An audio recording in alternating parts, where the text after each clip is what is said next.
અમારા વિરુદ્ધ રાષ્ટ્રપતિને તમે ફરિયાદ કરો કે આ લોકો બુટલેગરો છે. અમે ગાંજાનો છોડ ક્યારે નથી ભેળો, દારૂનો બાટલીનું ઢાંકણું ક્યારે નથી ભેળું.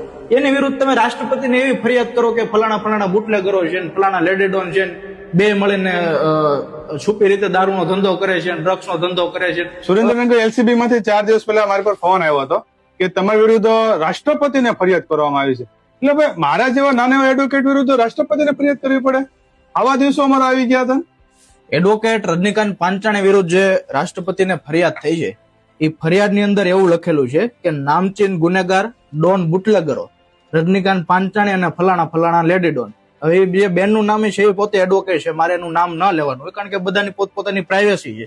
સાથે એવું લખેલું છે કે તેઓ નશીલા પદાર્થોનું ખુલ્લેઆમ દૂષણ ફેલાવે છે અને ગુજરાત યુનિવર્સિટીમાં સાફ સફાઈ અભિયાન દરમિયાન ગાંજાના છોડ મેળાની પોલાને આપ્યા ઓલાને આપ્યા.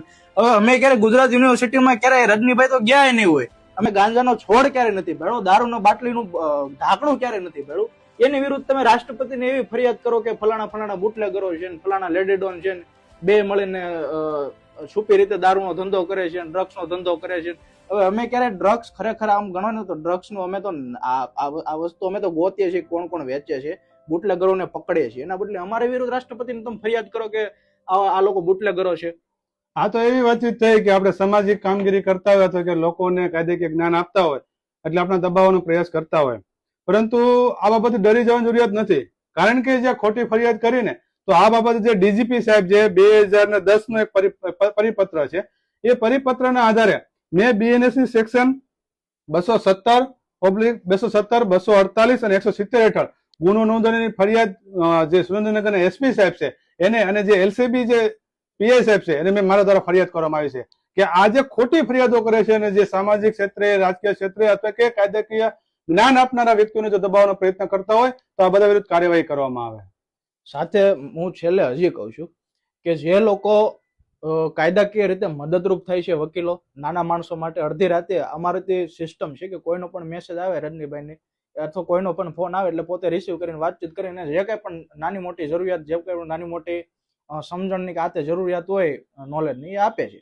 હવે આવા વ્યક્તિઓ વિરુદ્ધ સીધી રાષ્ટ્રપતિને આવી ફરિયાદ કરવી એ વસ્તુ કેટલી યોગ્ય? અમે તો હરરોજ આપણે સામાજિક રીતે જોતા હોય કે કોઈ નાના મોટા આપણી આજુબાજુમાં કોઈ બુટલેગરો હોય, દૂષણ હોય, અસામાજિક તત્વો હોય, એના વિરુદ્ધ સવાર ઉઠીને આપણે ફરિયાદ કરવાની. કારણ કે એને સામાજિક દ્રષ્ટિએ સુધારવા એ આપણી નાગરિક તરીકે અને વકીલ તરીકે બહુ મોટી જવાબદારી હોય. એટલે આવા વ્યક્તિઓ વિરુદ્ધ આપણે દરરોજ ફરિયાદ કરીને એક દિવસ એવો હોય કે આપણી વિરુદ્ધ આવી ફરિયાદ થાય એટલે ખરેખર મનોબળ આપણું છતાંય આમાં નથી માંગતા કે આપણે તૂટાય કોઈ પણ હિસાબે. એટલે આપણે બધા લોકોના સાથ સહકારની બહુ આ બાબત બહુ જરૂર છે કે આ બધા લોકો હવે જાગે થોડા. આવી ખોટી ફરિયાદોથી ડરવા વાળા વ્યક્તિઓ અમે તો બિલકુલ નથી. તમારે એક ફરિયાદ કરવી હોય, 50 ફરિયાદ કરવી હોય, 100 ફરિયાદ કરવી હોય, રોજ વાર ઉઠીને ફરિયાદ કરવી હોય તો કરજો. અમારું મનોબળ નહીં તૂટે ને નહીં તૂટે.